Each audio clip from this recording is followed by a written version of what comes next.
The friends are speaking now. Who is this coming up from the desert? Now this again is feminine, so they're referring to her. Who is she who's coming up from the desert, leaning on her lover? So they were in the wilderness for a while. Now they're coming out, and she said to go to the henna bushes. It said, back in chapter 7, verse 11, she's inviting him to go with her to the villages, but the other translation says henna bushes. So I guess they went out to the wilderness for a while, for a night of fun under the stars, I guess. Now they're coming back up from the desert. So who is this, or who is she, coming up from the desert, leaning on her lover? So she is resting up against his powerful abdomen and his strong arms and legs. And now she speaks. Under the apple tree I roused you. There your mother conceived you. There she, again not a reference to the mother, his in this case, his mother this time.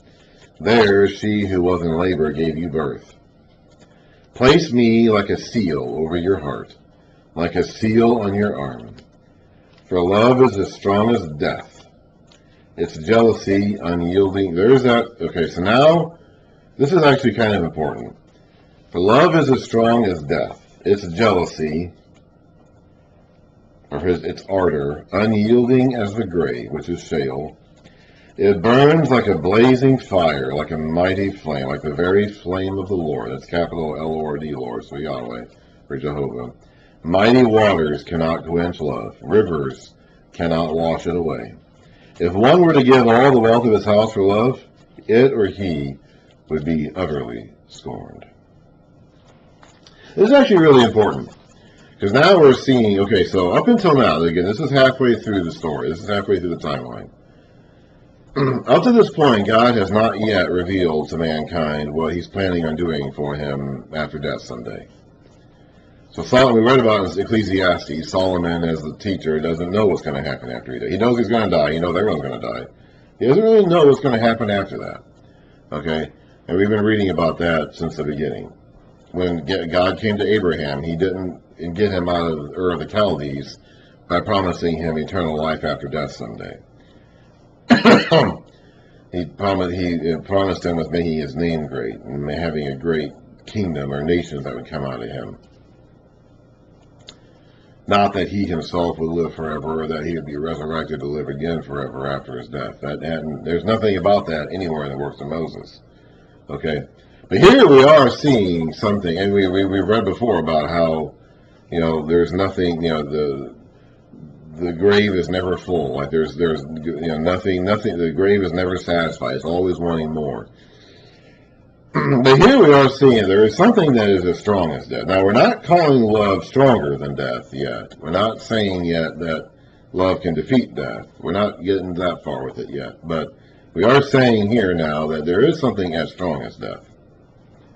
We haven't yet figured out a solution for death. We haven't been told there's anything stronger than death, but we are now saying that as strong as death is, there is something as strong as it.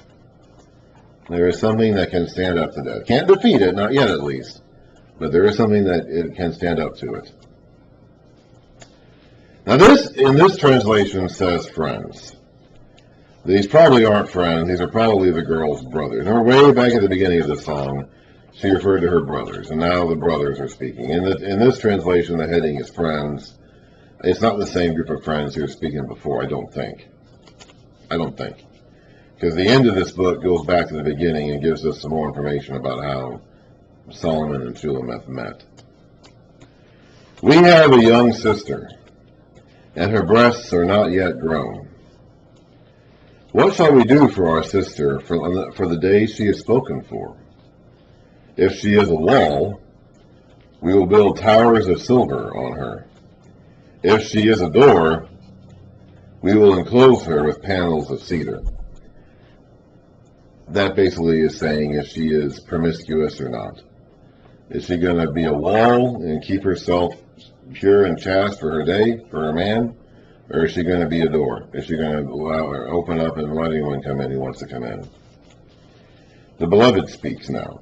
The woman, I am a wall, and my breasts are like towers. Thus I have become in his eyes like one bringing contentment. So she was a wall, in other words. She kept herself pure. She didn't need her brothers to do that for her.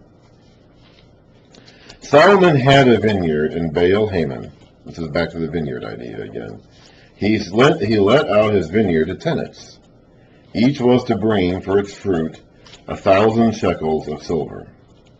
I'm guessing the tenants were her brothers, and they made her work the fields, which is how she and Solomon met. But my own vineyard is mine to give. So she's talking about her body again here. The 1,000 shekels are for you, O Solomon, and 200 are for those who tend its fruit. He speaks. He.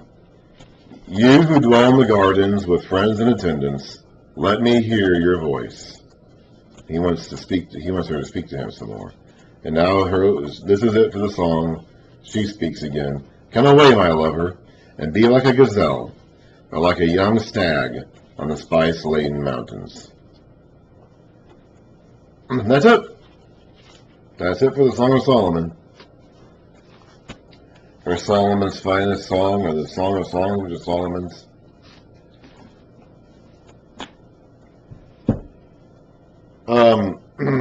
Let's see here. Was I going to say something?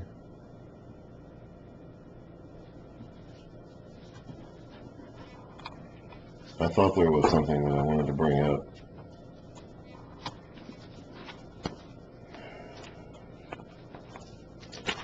Was there?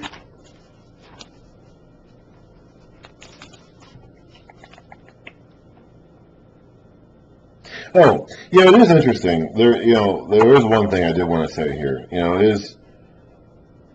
is interesting how there are numerous references in this song to her chastity, but there are no references to his. I don't know. I'm assuming this is just a difference in the cultural standards of the day. But even at the end there, we're getting a flashback to the brothers talking about keeping her protected, like, build a wall around her. We're going to make sure that she stays pure for her wedding day. There is constant reference to her, and she even tells her friends 3 separate times, don't awaken love until the time is right or whatever. But there's no such talk about him. Now, that could be simply because the song is basically written from her point of view and not his, and so it's focused on her experience going from meeting him in the vineyards to the wedding day and afterwards. So maybe that just reflects more of what she's thinking about. Or it could just be like that's just a comment, like it wasn't as big a deal for him to be pure. It wasn't as big a deal for him to be a virgin, be chaste, be a wall, in other words. That just culturally speaking, that just wasn't as important. I don't know. It's a good question. That's just one of those things that there's a noticeable lack of any references to his chastity, but the song is very, very, very, very concerned with hers. So that is interesting. Okay, so that's the Song of Solomon. It's a song. I'm not going to sing it. I didn't sing it. I wasn't going to sing it. I'm not going to sing any of the Psalms either when we get to the Psalms. I don't have a clue what sort of melody they used to sing this song to. I guess they didn't have sheet music back in those days. I guess they just memorized the melody, and eventually when the memory of the melody would fade as time went on. But that's after, when we get done. Now we're done with the works of Solomon. Okay, we read Proverbs, we read Ecclesiastes, we read Song of Solomon. I have no idea what order he would have written those in. Ecclesiastes seems to come last. It seems to be written at the end of his life. They all deal with very similar subject matter. They all are thematically linked to the garden. And we read in the Song of Solomon, in the history of Solomon, that he built this temple with all kinds of garden imagery embedded into it. So there is a lot of, and there's just a pause. Okay, there is a period of peace here.